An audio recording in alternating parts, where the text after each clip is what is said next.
And we are live. And let's see if we can get it on our screens.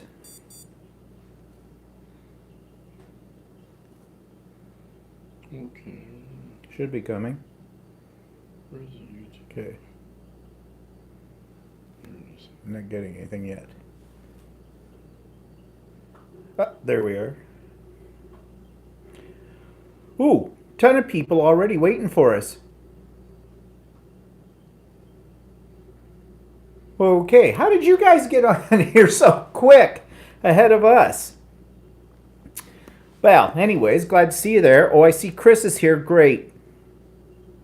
And Chris has got all kinds of stuff about... Wow, Chris, you've been busy. How the heck did you guys get on here so quick? Well, maybe they were on before us. 3:59, 36? Yeah, but we weren't live yet. Yeah, so what does matter? Well, anyways, we're on, and welcome everybody. And this is a special edition of Stephen and Walter Live, because today we want to talk about Australia, and of course the crisis in Australia with the fire. And we have invited several of our Aussie subscribers to come on and talk about their perspective. And it looks like Chris, who's inviting thoughts, has already started the conversation. So we're going to jump right into it today. We're not going to talk about the usual stuff we talk about because I think this is an issue that is very important. And for those of us that live in North America, we only know what's going on in Australia from what we see on our news. And because Australia is half a world away, pretty much from us on the other side of the world, it's very easy for people here not to take as much interest in what's going on over there because it's over there. Now, you know that Walter and I both have an affinity for Australia. We've been 3 times. We love Australia. And there are many reasons why we love Australia. For me, it was something that was on my bucket list for my whole life to get to Australia. And I think for you too. Yeah. You want to go as well. And the thing about Australia for us, and why this whole crisis really does have an effect on us as well, is because Australia is very much like Canada in many ways. We're all part of the Commonwealth. We all have British roots. That was our starting point. Both of our countries are fairly multicultural. We speak English, even if our accents are different. So we have, a very close relationship to Australia. In many ways, if I was a lot younger and didn't have family ties here in my own country, I've always said I would have liked to have immigrated to Australia and lived there. That's just how comfortable we feel living in Australia. Now, there are many differences between our country and Australia as well. But having been there 3 times now, having met some of the people, and those are the people that are also subscribing to our live as well, we definitely feel for what they're going through. So that's what we thought we'd talk about today. And I sent an email out to several people. Chris was one of them, inviting thoughts. Another one was Nairi, who's in Adelaide. Chris is in... I think she's just west of Brisbane. Yeah, just west of Brisbane, I believe. And then we had our Cairns representative, who may not be on today, and that is Sue. In fact, I'm not sure if Sue still lives in Cairns, because at the time we met Sue, when we were in Cairns, that was our 3rd trip to Australia. She was moving to another part of Australia to be closer to her parents. But she sent me a very detailed email explaining her perspective on the whole thing, which I will go over with everybody today. So, we feel very strongly about this for many reasons. And so let's get in. Now, you'll have to bear with me for a minute. I didn't expect suddenly people to be on here as quickly as they are. And so I just want to look over what Chris has been saying. She said, "Hi everyone, I did some local research. As from Saturday, here are the figures for the fires in Australia. Currently, there are 246 fires still burning around Australia. 28 people have died. More than 2,204 homes have been destroyed. 10,700, no, 10,700,000 hectares, or 26,400,000 acres have burned. Holy crap. I mean, Australia's a big country, but that's an awful lot, because for those of you who've never been to Australia, the center part of Australia is the outback. There's not a lot of people living in that part. It's very desert-like conditions. I don't know how you would describe it. Maybe, Chris, you can help me with the description of that. But most people live on the coastline.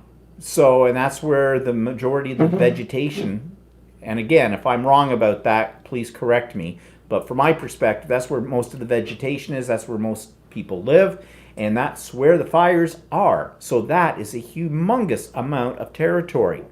And I'm just going to ask people with their comments coming in on this, if you can just hold off a little bit until we get caught up, get up to speed with what's already been said here. So, because I don't want to miss anything. Vic, currently 23 fires. In Victoria, there's 23 fires.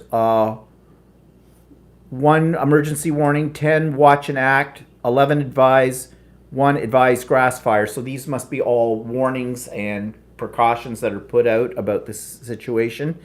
Currently 24 fires. Yeah, Tasmania. Currently 24 fires, 13 local watch, 10 patrolled, 1 being controlled. Southern Australia. Yeah, Southern Australia, currently 8 fires, 4 local watch, 4 under control. I'm just going to skip down a little bit. This is all very interesting information. It's just showing you how devastating these fires are and how widespread. Chris says, here's a timeline of events from September 2019 to January 9th, 2020. September 2019... 50 fires. 50 fires break out across Queensland. I don't understand 6th and 4th. Fires start in Blue Mountains. Oh, those are dates. Okay, on the 6th, fires start in Blue Mountains. On the 13th, federal government activates disaster recovery payments. 29th, fires ignite in Northern Territories and Western Australia. Glad you know the short forms. On October 10th, police confirm first brush fire deaths, elderly North South Wales. Is that North South Wales? News. No, New South. New South Wales? NSW? Yeah. Yeah. Couple, Bob Lindsay and Gwen Higher. Higher. Yeah.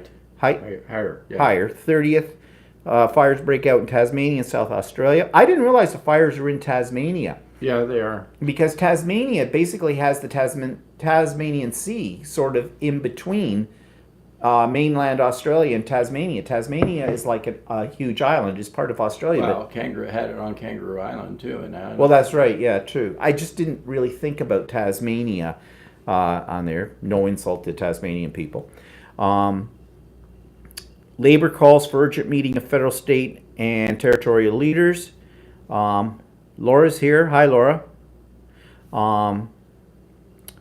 December 2nd, death toll rises to 7 after man helping fight Victorian fires dies in car crash. Smoke reaches New Zealand. U.S. sends firefighters to Australia, joining Canadian and New Zealand counterparts. 8th, fires break out on Kangaroo Island in South Australia. We've been to Kangaroo Island. 11th, Prime Minister Scott Morrison commits $11 million to water bombers. 16th, Morrison leaves for family holiday in Hawaii. Yeah, he's not a very popular person over there right now. Nairee's made it. Okay, great, Nairee, because I know how early it is there for you. And Virginia's here. Melinda got a pop-up. Okay, welcome, Melinda. Back to Chris. Volunteer North-South Wales. New South Wales. Yeah, firefighters Jeffrey Keaton and Andrew O'Dwyer die in truck rollover. Mr. Morrison returns from holiday. Labor demands compensation for volunteer firefighters. Andy's here. Hi, Andy. 24th, government gives public service volunteer firefighters an extra 4 weeks paid leave. Government commits up to $6,000 for volunteer firefighters. On the 30th, volunteer Sam McPaul dies after a fire tornado flips his truck. Yeah, fire tornadoes. Those are something we've heard of. Tornadoes. We've had tornadoes in our area, not very often. They're rare here, but of course in the Midwestern United States, they have them throughout they have like a tornado season. But fire tornadoes, from what I understand, is basically what? The updraft of the hot air or something that sucks and creates this basically tornado with a fire in the middle of it. Yeah, tornado with a fire in the middle of it. I mean, that would be scary. Tornadoes themselves are scary enough, but to have fire, yeah. People flee to the beaches. South Coast, smoke blocks daylight and skies turn red. Yes, and I was watching all kinds of videos this week from the news in Australia showing that, and it's eerie how the sky goes this red color, and then in some cases in the middle of the day the smoke is so bad that it looks like night there, and I guess there's ash falling as well and all that kind of thing. I mean, we've never had anything here we've never experienced anything like this and don't want to experience anything like this. Carol's here. Hi, Carol. Sydney's New Year's fireworks go ahead despite protests. Now, what I read was the counterpart to that was that it takes them 15 months in advance to plan the Sydney fireworks, which we have actually seen. Our first trip to Australia was at Christmas and New Year's time, and we saw them from the Sydney Opera House, and they're spectacular. But they plan them 15 months in advance, and their reasoning behind keeping them going was basically the money's already spent, and it's already been planned, so might as well go ahead with it. And they did, I read one account where they did donate something like $650,000 or something like that towards the fire rescue, fire emergency services and things from that. I don't know how absolutely true and accurate that is. Again, we get our information mainly from our news in North America, so there's definitely going to be, it's not going to be as accurate as if the reporters were right there. Aaron's here. Hi, Aaron. January 2020, second visitors on New South Wales. It's New South Wales, right? Yeah. South Coast urged to leave as Malakota. Is it Malakota or Malakuta? You got to remember, people that don't live in Australia, New South Wales is the area where Sydney is located. That's a good point. And death toll reaches 18. Nearly 6 million hectares have burnt. Morrison heckled and fire ravaged New South Wales town of Cobargo. Yeah. Sorry, I'm mispronouncing these names. Being too slow to act. I did see the coverage of that from the Australian news that I watched on YouTube, and wow, he is not liked at all. And he seemed like a real prick, to be honest. He was reaching for this one woman's hand to shake it, and she was giving him the cold shoulder, and she started to say to him, "What are you going to do to help us in this?" He let go of her hand, he turned his back on her, and started a conversation with somebody else. He wouldn't even answer her. And in another situation, he tried to take the hand of a firefighter who was sitting down, one of the people out there fighting these fires, and the firefighter, and rightly so, he was polite, but he gave him the cold shoulder, and he just, Morrison, is it Morris or Morrison? What's his name? Morrison. He just walked away, didn't say anything, didn't make any apologies for his lack of action, which is bad, to say the least.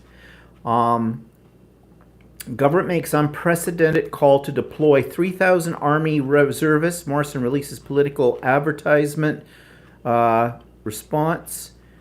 Smoke forces at Canberra government offices, childcare centres and museums shut. Canberra is their Australia's capital, their seat of government.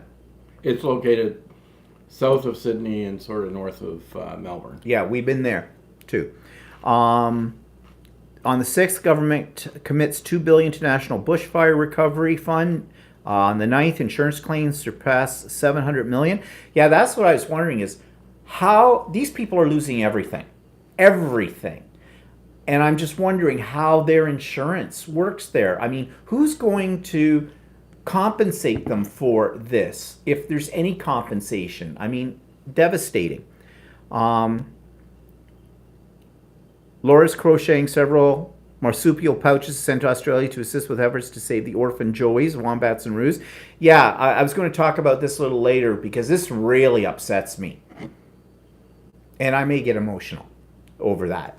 And I've got my little roo right here. But we'll talk more about that in a bit. And Chris says, yep, he can go jump for all I care. Yeah. Hi, Anita. Nana's here. Hi, Nana. Dana's here. Hi, Dana. And Chris is saying those fire tornadoes, actually, if you see them, they look like tornadoes made of fire. And then she also says, in referring to Morrison, nobody wanted to shake his hand. He is in my eyes. I think you didn't finish that. I think there was a word up there. I think you're probably saying he bites. Melinda, hi Melinda. The fire tornadoes that they showed on TV whip up very quickly. Looks very much like lightning strikes going around in circles. They look terrifying.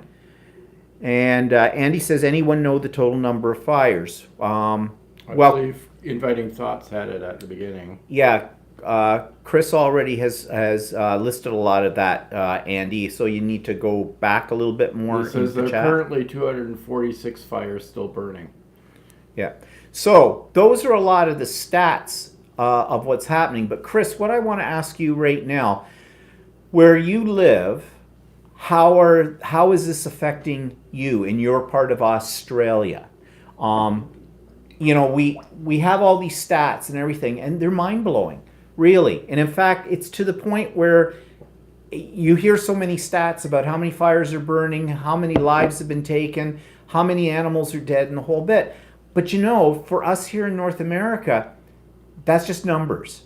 And the whole point of doing this today is I want it the personal. I want it when we have the opportunity through this technology to actually talk to people who are living through this, that are right there. We want to know how this is affecting your life. Like, let's get personal, because I think it's very easy to spout all these statistics, but statistics are cold. They don't have a human face with them.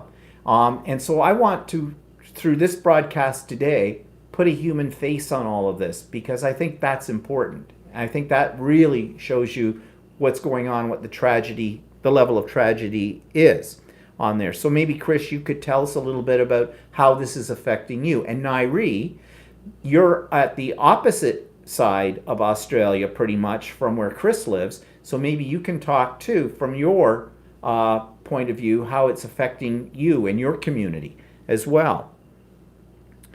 And that's what Andy's asking. Chris, has any of your family been affected with it too? So while you're formulating your thoughts, I thought that we could talk maybe a little bit too about, like, we know people have been killed in it. We know people have lost everything in these fires, but the wildlife as well. I mean, Australia has a very unique ecosystem. It has animals there that are not found anywhere else in the world, which makes Australia very unique on the face of the planet. And, you know, kangaroos, the wombats, Koalas. The koalas, yeah. Now, I saw one thing they were showing on our news, a koala that a firefighter rescued and was giving it bottled water, of course. And I did hear that they also lift the ban on feeding the wild animals because basically their habitat has been destroyed. And many of these animals are herbivores. So, you know, they depend upon eating the natural vegetation. The natural vegetation's gone. So what's going to happen to all of these poor animals? Chris says, back in October, November, when the fires were really close to us, the next town over lost one house. They were not insured. The community have rallied and helped them. They have been rehoused. Well, that's good to know. Um, does if you take out house insurance, does your house insurance include this kind of disaster relief? Because do you not have a wildfire season or something there that happens all the time? Like, I don't think it's on this scale. Well, obviously it's not on this scale, but I'm wondering if that is something that's in your household insurance, or is that Yeah, I know. something? Like, I mean, for instance, there's some places, um, if there's a lot of occurrence of type of um, threat that a lot of insurances won't cover. Like, I think if you're in like a tornado area, you have to get special tornado insurance. Otherwise, you're not just covered. Yeah. Um, Chris says, but the emotional recovery will take ages for them. Oh, I'm sure it would. I mean, I just try to imagine myself if our house went up in flames And you'd tomorrow. lose everything, especially people often have a lot of things that are associated with sentimental reasons, like pictures and things like that of family and everything. And if all that burns up, you have nothing. And oftentimes when people have house fires here or whatever, you'll often hear them say, well, things can be replaced, but human life cannot be. Well, that's very true, but I think that's really not necessarily something that really consoles people with No, that. I know. Friends of my parents years ago had their house burnt down, and they said the one thing that was awful about it was that they lost a lot of keepsakes and things like that that they could not replace, and that's very disturbing when that happens. Yeah. Now, as I'm just a little side here about the procedure I'm going through, there's a lot of comments coming through today, more than we usually have. And so I'm trying to keep up with them. So I'm sorry if I miss somebody's comment, because I'm really trying to get to everybody.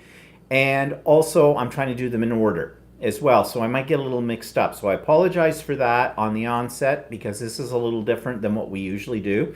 But just bear with me. Let's see, I'm just backing up here. Laura says, I've been to Australia several times too, and the scenery and wildlife is so unique and beautiful. The loss of wildlife is mind-boggling, tragic. Yeah, and I saw pictures of it looked literally like a field full of dead kangaroos just laid out. And that's so sad, because I have this thing about kangaroos. I love kangaroos. I have fed kangaroos. I have touched kangaroos. And because that's the only place in the world that has kangaroos, I mean, here we've got a wildlife disaster on our hands. I heard one report saying that I think over a third of the koala population, yeah, that's the word I'm looking for, has been decimated. And they're even saying there's a possibility that koalas could be put, because of this fire, on the endangered species list. And I'm sure this is the same with some of the other species that are there too. Chris says, in Australia, home building insurance does cover this type of event. Well, that's good, but still, you can't replace, like Walter was saying, all those things, all those personal memories and things that you have in your house. I mean, yeah, clothes, furniture can all be replaced, but I'm thinking to myself, my scrapbooks, which have, all pictures, family pictures, and things like that. They're memories. And as I get older, my memory's not so good, so I rely upon those kind of things.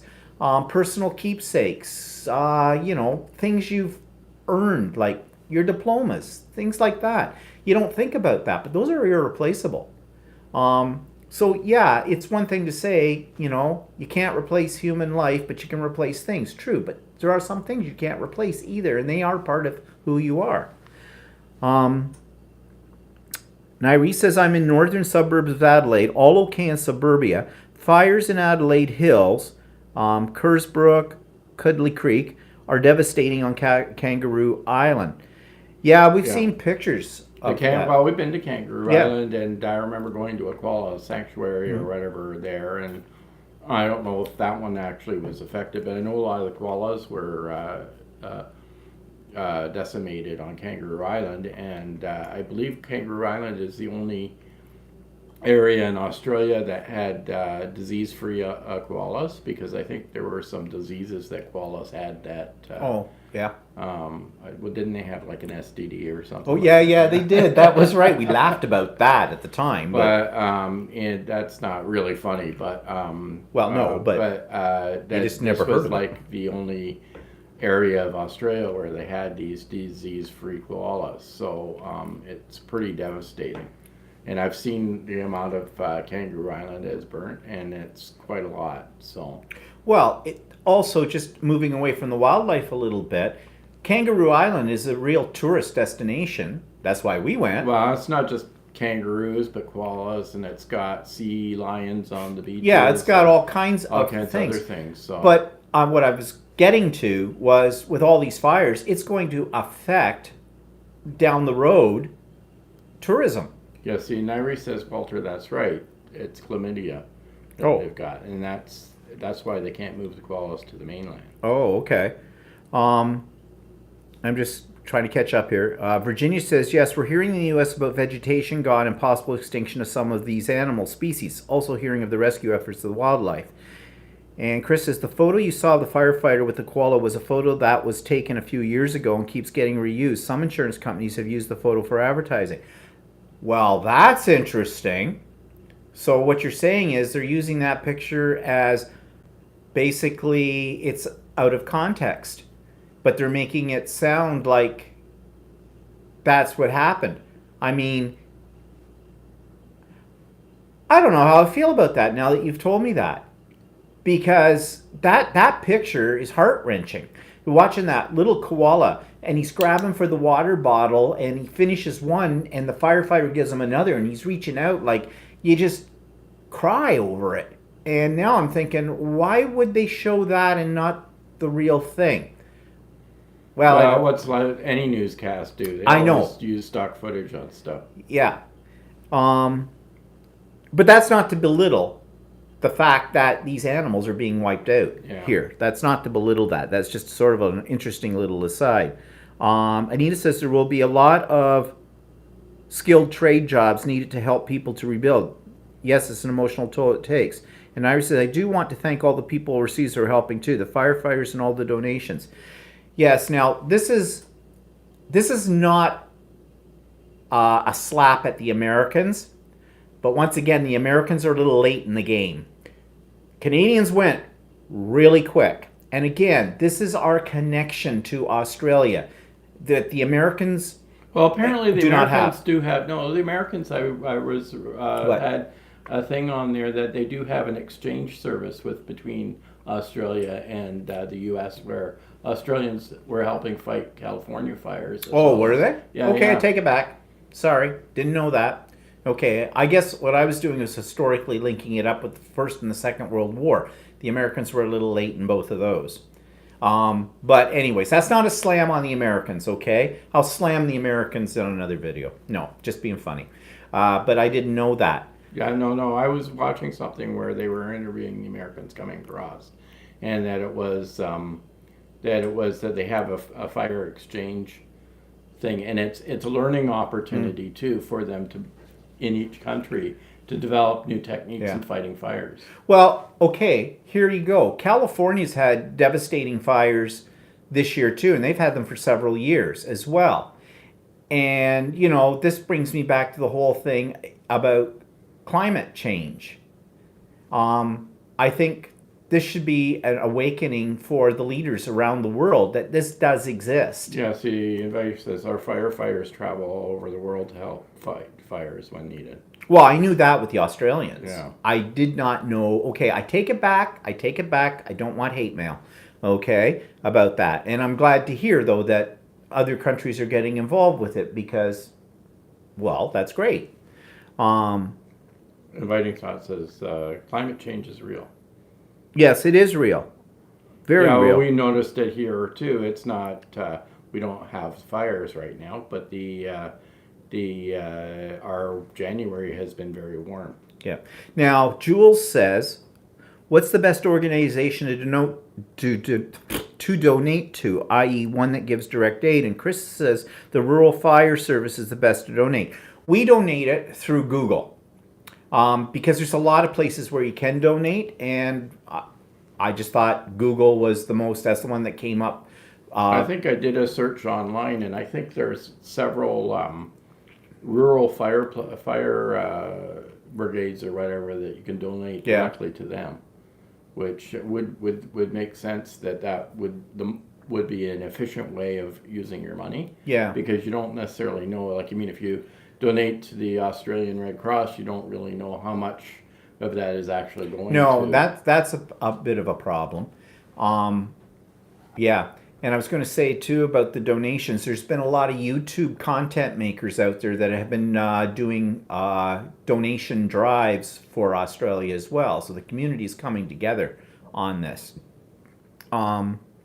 Chris says, I can give a list of different organizations for those that want to donate. We'll do this afterwards in general comments, not the chat comments. Yeah, that would be great, Chris. In 2019 so far has been the driest, hottest year we have ever had on record. Again, here we go, climate change. Nyree says, Walter, that's right, chlamydia. Okay, that was on the animals.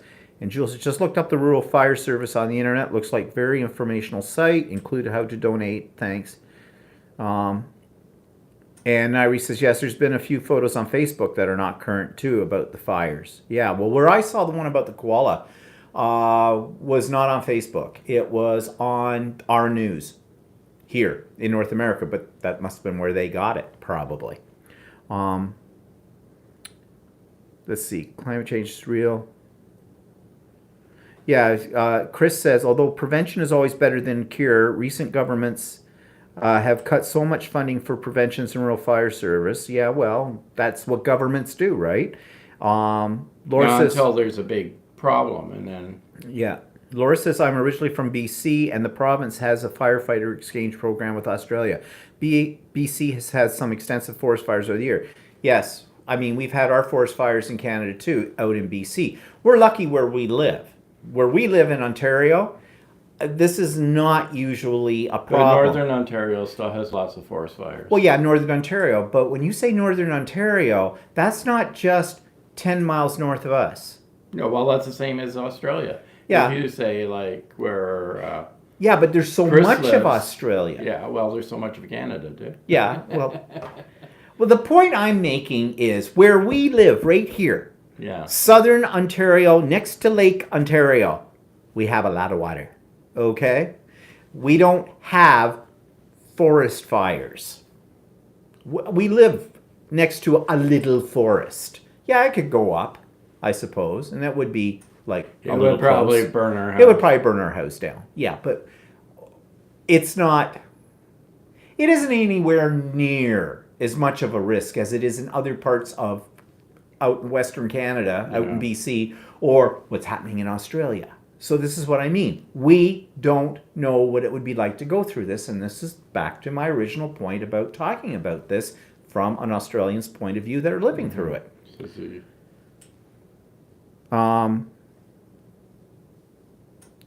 Chris says, we used to have a great back burning program. In the last few years, the back burning has dropped right down. Well, I imagine this is going to work on that now. It's going to increase that again, I would think. Andy's asking how much risk there is in Sydney. And Anita says where she lives that everything was so dry in October, one match could have caused things to go up like tinder. And Nairi says, we're such a big country, part of Queensland is flooding, northern Western Australia has cyclone. Yeah, people also forget, we've talked about this before, and even I did before we went to Australia. You see Australia on the map. And yes, you know it is a country that is a whole continent. But in comparison on that map to everything else, it looks small, almost island-like. But it's not. It's the size of the United States.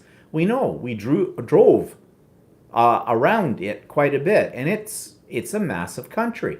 But on a map, you don't think of it that way. You got to go there to understand that. Chris says, Sydney is suffering from smoke. Sydney itself is okay. The closest fires are deep in the Blue Mountains. And, yeah, we've seen the Blue Mountains. And the Blue Mountains are west of Sydney, right? Is that west? Yeah, I believe that's west. Yeah, I guess I always get my directions mixed up. So I'm not very good at reading a map. It's a very forested area. Yeah. So I want to read to you another one of our Australian friends wrote me because she didn't think she'd make it because, of course, it's sleepy time there. And Nairi, you're probably up really early right now, and it's Monday there for you. She wrote a fairly extensive email here, and some of this has already been discussed, so I'll kind of skim through it as I'm looking at it. She says, firstly, I and everybody that I know, and also most Australians, are not in direct danger. Australia is a huge continent, which is what we were just saying, with a vast range of different climatic regions, from the far northern wet tropics where she lives, to the southern snowfields of Tasmania and Victoria, to the mostly extreme desert regions of inland Australia. Most Australians live in the major cities along the east coast, in Sydney, Melbourne, and Brisbane. Smaller populations live in Adelaide, which is where Nairi is from, South Coast, and Perth, the west coast. So most Australians are not directly affected by the threat of yearly wildfires, which are called bushfires. Generally, there are two seasons in Australia, the wet season and the dry season. Every year in the dry season, bushfires occur, and some years are worse than others. The people mostly affected are the small communities on the very outer fringes of all the major cities, and those living beyond these outer suburbs in the isolated mountain or beachfront areas. The major determining factors predicting a bad bushfire season are long-standing drought, high summer temperatures, high winds, thunderstorms, etc. This year, the bushfire season was particularly bad because the country has been in a major drought since 2017. That's something we didn't know. And we never really heard about that when we went there. Not really, no. That wasn't, maybe just because everybody was so used to it, it wasn't something that was on the nightly news. Many places have had little or no rain since then, and the land, trees, and the underbrush have all dried out to a tinder brush extremes. The inevitable blazes have ignited the force, and they have been unstoppable. The very small local groups of volunteer firefighters have been unable to contain these bushfires since they started in earnest in September 2019. The local fire chiefs tried to warn the responsible government agencies about agencies back in April 2019 that a bad fire season was imminent, but their warnings fell on deaf ears. Well, that's not unusual for most governments. Most governments are not proactive; they are reactive. Ordinarily, fire prevention and firefighting services are under local council and state government control. The federal government is not ordinarily responsible for forest management or fire protection services. So since September 2019, with escalating fire disaster occurring, the federal government under Prime Minister Scott Morrison were not involved. Repeatedly, when questioned by journalists, he responded that it was a state problem, not a federal problem. In early December, federal parliament shut down and all the politicians went away for Christmas holidays. And meanwhile, the volunteer firefighters carried on as best they could with very little resources. And again, I don't think that's unusual for any government in the world. It's the blame game. Who's responsible for what? And then politicians take off when they're most needed as well. So I don't think that's anything unusual to Australia. I think that it certainly happens in our country as well. Prime Minister Scott Morrison then quietly, with no public announcement made, took off for a vacation to Hawaii during Christmas. When this was discovered and reported by journalists, there was a strong public backlash, and he eventually returned to Australia to face an angry electorate wanting answers as to why nothing was being done, especially in the light of the fact of 28 deaths, over 2,200 houses destroyed, and over 1 billion animals killed by the bushfires. Are you going to shake that now? Shake it. Okay. Done? Yeah. Okay. I haven't finished mine. Walter's making bloody Caesars. Virgin ones. So, firstly, as he faced a very real threat to his re-election chances with this negative publicity, he at last decided to take some form of action and send in the army to help with the evacuation of people who were isolated, trapped, and to provide emergency water, food, etc. Again, he wrong-stepped by releasing a party political advertisement declaring his intentions with a vision of the army out and about on the very same day as he announced these measures. This use of politics in the army visuals is a big no-no, and besides not being allowed in campaign advertisements, it also left a sour taste of public again. So here we have an example, according to Sue, of a politician taking advantage of a crisis in order to feather their own bed. And again, this is not unique to Australia. We have seen this in most governments in the world. And tomorrow on my vlog, I'm going to talk a little bit about the little boys in power doing things to us. Now the blame game has started, where Scott Morrison is blaming the state government for not requesting aid sooner. However, he and his government should have been proactive, not reactive, which I said earlier, and late with their action as well. It was really too little too late. This disaster did not occur overnight. It has been developing and escalating for months. So basically, what Sue is saying, if I'm interpreting her correctly, is that this was a disaster waiting to happen. It might have been avoided if certain things had been in place, if the government had listened to the experts in the field of fire control, fire rescue, and all that kind of stuff, and they didn't. And so now this is what they have on their hands. Now there's talk of holding a royal commission into all that went wrong, from the government's reasons for delayed response to a lack of proper resources for local firefighters, to the need for better land management practice in the future. And there again, so you can have this royal commission thing after. And this happens in our country too, all the time. They have a commission, they have special group do a report after the fact. And then what happens? They create a 3,000-page document and it gets buried. And they've spent also hundreds of thousands of dollars on these reports, and nothing happens. Nothing gets changed. The government doesn't listen to it. And usually by the time these reports even get written up, it's time to change the government. There's a new election year coming up. So it just gets buried. The disaster is not unprecedented. Previously, the Black Saturday bushfires of February 2009 had 173 fatalities, over 2,000 houses destroyed, and 1.1 million acres of forest destroyed.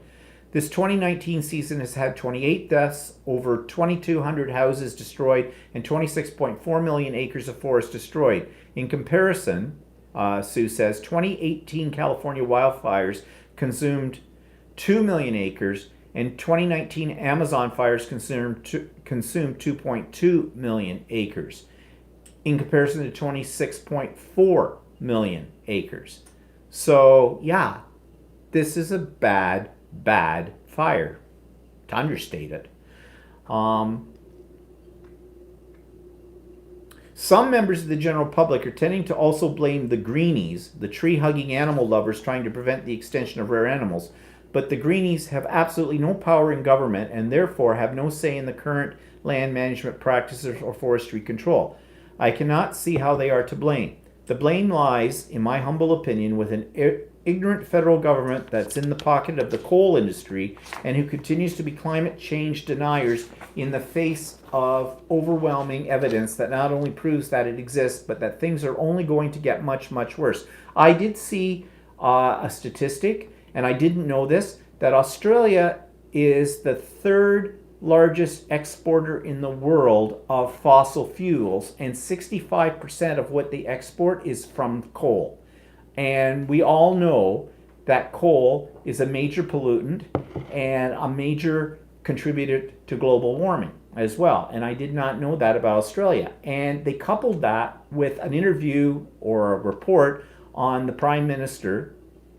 They do call him a Prime Minister, right? In Australia, I think it's Prime Minister.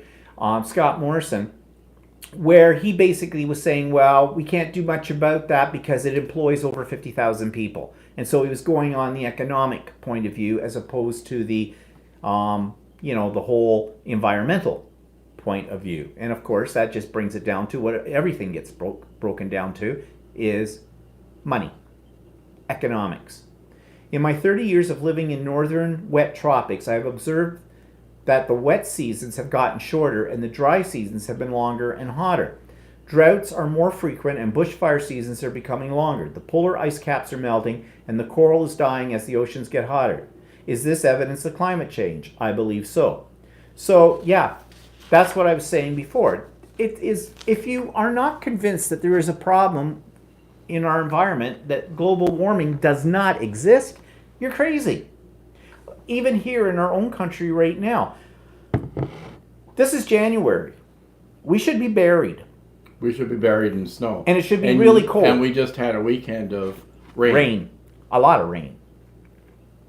So anyways, let's see what people are saying now. I'm just catching up here. Nairi says back burning is an issue. There is only short window of time to do this. Can't do it when wet, windy, too hot, as it's too hard to control. Now, I'm not sure exactly what back burning is. What I think it is it a controlled burn that creates areas like fire barriers where fire sort of can't leap from one area to another area? Well, it's like, I think what it is that, let's say you've got an area that might burn or whatever, a fire approaching, you burn a little far in advance, so it advances and hits that part that's already burning, and then controls it from spreading. There's no, because you've already burned a section, that section, there's nothing for the fire to eat, right? Oh, okay. So it dies it down. Okay. So basically it sounds like the government has cut funding for that or whatever over the last few years, and this has contributed to the horrendous level of, the horrendous devastation of these fires. The back burning involves burning dry areas to get rid of tinder. Okay, so stuff that would go up really quick, in other words. Hazard control burns. Okay, what's this? The weather over, I'm behind here. Chris says the biggest worry is if the fires in New South Wales and Victoria cross the Great Dividing Range, join and become a super fire. It already sounds like it's a super fire. Well, I thought that it was imminent that was going to happen. The weather over the last few days has settled and given firefighters some respite. The Weather Bureau expecting another change which could reignite or fan fires up again. And Chris says this seems to be the pattern of the last few months. She also says there's an interesting bit of TV on Scott Morrison. It is called Scott Morrison's Rise to Power. It is a documentary. Very interesting viewing. Gives you the idea of what the man is really like. Can we see that on YouTube? Andy asks. And then Nairi also says back to back burning. Sorry, back burning is usually done during fire hazard control, done to limit major fires. Yeah. So it seems to me there's a combination of things happening here. You've got the whole global warming thing that's contributing to this, but you also have the politics involved and the nearsightedness of the ruling parties or party, and with things like backburning, not basically giving the support that's needed to the fire rescue teams, and just like someone said earlier, I think it was Chris or maybe it was Nairi, said too little too late kind of a thing, and that they're not being proactive, they're being reactive, and that's too late for all of that. So Nairi and Chris, they're on here. How do you think, okay, when this gets under control, and this could be what, months and months in the future, how do you think it's going to affect the quality of life in Australia? Because this is going to have a tremendous economic effect. Like just how this is going to have an effect. It's going to have an effect, but how? Now, is this according to Trump, California should be cleaning up the forest floor to prevent fires? Yeah. I'm not going to be rude, Andy, about this, but today we're not dealing with Trump, okay? No Trump on here today. This is all about Australia, okay? And I want to go back to the idea that the reason we want to talk about this today and get it is because we live on this side of the world. We only know what we're being told by our media, which is not enough, and which is not uncommon. We're victims of the media whatever. And it gives us an opportunity to use this technology to find out firsthand from those who are living through it exactly what's going on. And as much as we'd like to blame Trump for this as well, I don't think we can in this case at all. In fact, I know we can't. It's okay, Andy. I mean, I wasn't cutting you up or anything. I just thought, it's too It's easy sort to of get like- off topic. Easy to get off track type of thing. sort of. Because it's easy to talk about Trump. But yeah, I understand. Like maybe she's looking at it as comparing politician disconnect with let's stop California fires by cleaning up Forest floor. Forest floor. Well, that's a total disconnect. He has no idea what's involved in that kind of thing. Yeah. And same within Australia, the politicians there are disconnected with what the frontline people are actually doing, and Well, they're like ostriches with their head in a hole. They're not paying any attention to any of this. Then they should be. Nairice is definitely a domino effect. Lost businesses, no income, staff lost their jobs too, whole community's gone. And Chris says food will be more expensive, but that is more drought related. And Chris also says, sadly, in big cities, nothing will change. People will forget it and go on their normal lives if it's just another fire event. Yeah, I guess that's true. Because Melbourne, Brisbane, Perth, Adelaide, Sydney, the fires are not burning downtown in all those places. They're out in the small communities out there. And yeah, I guess it's very easy when you live in a large city. If it's not hitting you directly, you just go on and figure, ignorance is bliss. Okay, they got forest fires, they'll get over it, moving on. Let's do our job in the whole bit. Laura says, agree, Stephen, and thanks to folks from Australia giving us the real story today. He says, great topic. I have to go and pick up some soup for my husband. He's come down with a nasty cold. Take care, everyone. Okay, we'll see you later, Anita. Yeah, so I would imagine, okay, this is going to sound bad, but I said to Walter the other day, I said, really glad we went to Australia when we did, because Australia, what we saw of Australia, and we saw more than probably the average tourist sees of Australia, because we had a car, we drove around, we have seen all the coasts. The only place we didn't really get to was Darwin, and we talked about that. We tried, but Darwin didn't want to have us.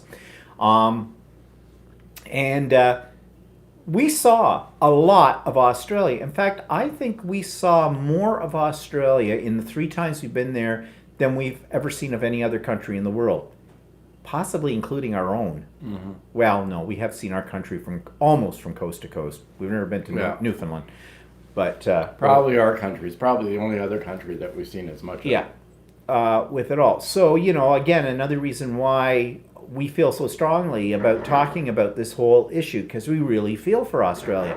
In some ways, although we've been there 3 times, I feel like it's almost like a second home in many ways, because that's just how comfortable I felt. I've never felt that comfortable in a foreign country as I did in Australia. And that's why I say I think there's a lot of connections between Canada and Australia. I think we're very much alike in many ways. Nairi says health issues from stress, smoke, etc. Never thought about that. Yeah. Basically, people are breathing in that smoke. Mm-hmm. I mean, there was a comment made earlier, and I had heard this on one of the news reports, that the smoke is in New Zealand. But I also heard on the news that smoke has drifted as far away as Chile as well. Or Chile, however they say that. So, yeah, that's going to have health issues. So I could see that. Tourism will be affected, especially for places like Kangaroo Island. We're being encouraged to still visit. Not right now, of course. Yeah. Yes, we would like to come back and visit too, Nairi. Because we do love it there. But we thought we should give the rest of the world a bit of a chance. I mean, our last 3 major vacations were all to Australia. But yes, and I'll wait till things grow back too. I don't think Yeah, I saw that about Canberra that people were originally were told to work indoors, and then actually they said that they were closing down some businesses with it, and that the Canberra, like, they're being surrounded by wildfires, and it's or bushfires or whatever, and that the air quality was really bad there.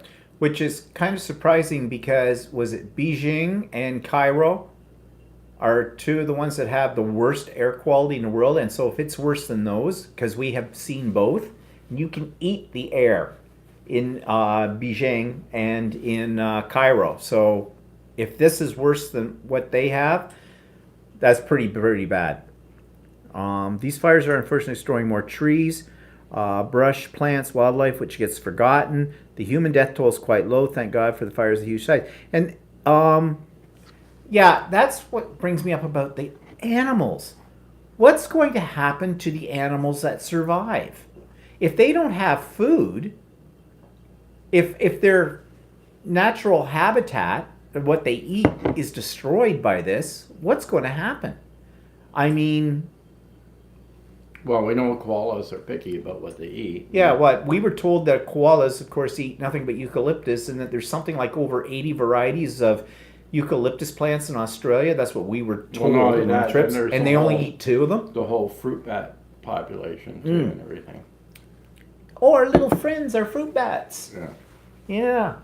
What's going to happen to the fruit bats? They They're won't eat fruit already- to eat. They're already having a problem with the heat. Although I have a feeling, at least according to those people in Cairns when we were there, I don't think they'll be upset if the fruit bats are decimated a little bit, because apparently they make a mess. Fruit bats were already losing their lives just due to the heat. Yeah. Yeah, well, But I mean, the people there, remember they said that they make a mess of their... yeah, I know that, but apparently the fruit bats are their number one pollinator. Oh, I didn't know that. Well, we have lots of wildlife rescue organizations working very hard. And the bushland will grow again in time. Yeah, but The bushes, well, the trees will take a while. yeah. But those poor animals. I mean, those pictures are horrible.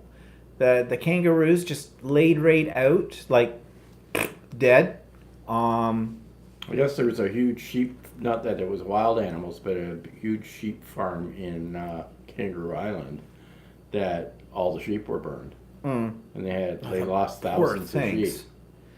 things. Chris says they need to contact local vets and animal rescue for advice. Yeah, but that's an awful lot of animals. I mean, it's mind-boggling, I think, with it. So, like I said, I'm glad we saw Australia when we did, because otherwise we wouldn't have. Simple as that. Well, anyways, this has been an interesting discussion, and I thank Chris and Nairi very much for their comments and that, and giving us some insight into what life is like over there. I mean, we have a little bit of an inkling of it from our news, but nowhere near what we I even need to know. used my VPN and logged on to Australia so that I could see what's actually on their news. So do they have, this is a question for both Nairi and Chris, and it's probably a stupid question, but I'll ask it anyways. Do the powers that be over there give any indication whatsoever when people might be able to, like what can expect for this to end, I guess, or slow down or whatever? I mean, even asking that question, I know the answer to that is, how can they? Yeah, I mean, are they? I guess a better way to put this question is are the fire rescuers winning? Are they getting a little bit ahead of it? Are they starting to get it under more control, or is it still just seems like an endless and futile battle? Actually, Chris, we did see a lot of the areas that are affected. As yeah, no, we didn't see it in going to each of the cities, but we did drive between Melbourne and Adelaide. We did go Yeah. to Kangaroo Island. We did go to the Adelaide Hills, and those places were affected. We did not go in between Sydney and other than we did not go south of Canberra in between Melbourne, but No. And we did drive around the Gold Coast area. Well, that's pretty touristy. yeah, I know, but we went through the countryside and stuff Yeah. like that. So we did see some of the country. We didn't actually just sit around. No. No, we didn't. No, on our last trip we didn't. But No. I meant on their second trip, we flew to Melbourne and we drove to Adelaide, and we did go to Kangaroo Island and that. So Yeah, so we did see, like I said, I think we have seen more of Australia than maybe the average tourist, you know, like the ones that come in on the cruise ship into Sydney, you know, or go to Sydney to get on a cruise ship that goes around up by Perth and into, you know, whatever, Indonesia, or is that Indonesia? No, yeah, Fiji. we'd like to send you some of our rain. Yes, you could have some of ours. That would be fine. We'll send it to you frozen.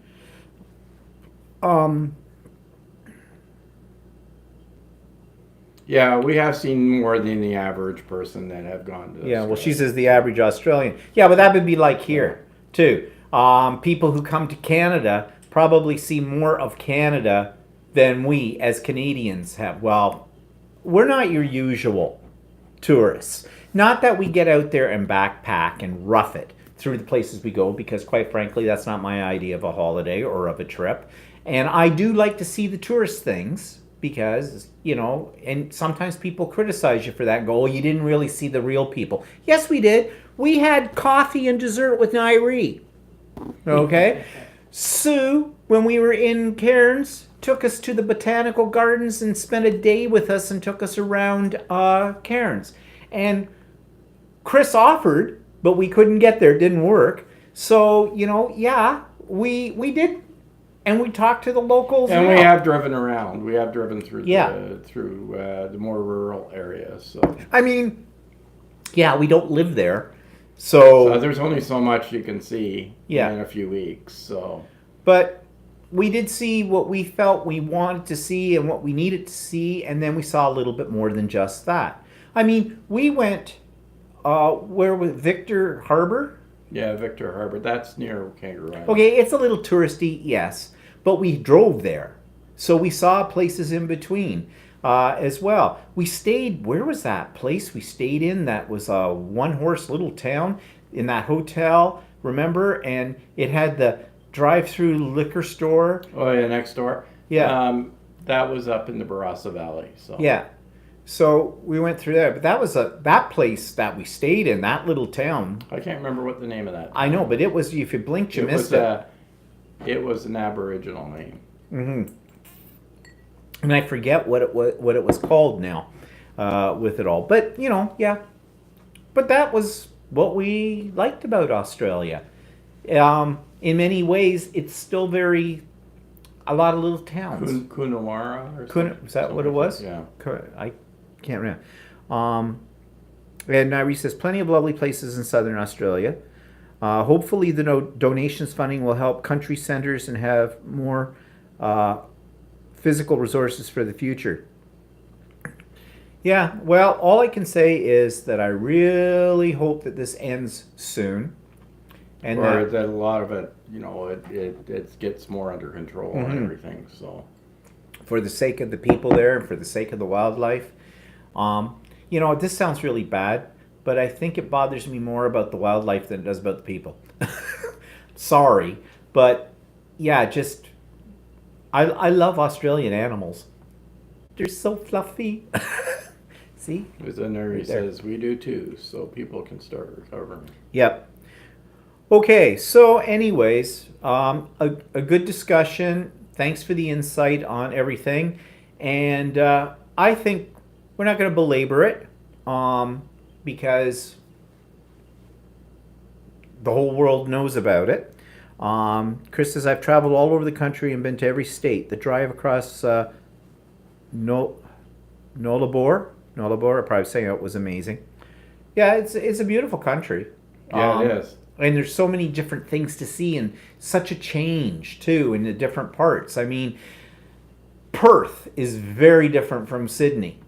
Brisbane is very different from Adelaide. So, of course, we could say that about our country, too. If you travel across Canada. Vancouver is different than Toronto. Yeah, and the prairies are very different from the Maritimes, and yeah, we have quite a lot of different climatic zones in our own country as well. Another thing we share with Australia, the various changes that there are. But I suppose any large company you could say that, or country you could say that about that as well. Dana says, this has been great. Thank you to the Australian contacts for an insight. Okay, so I think anything else that I might have been going to talk about just pales in comparison to this discussion, so we won't belabor it.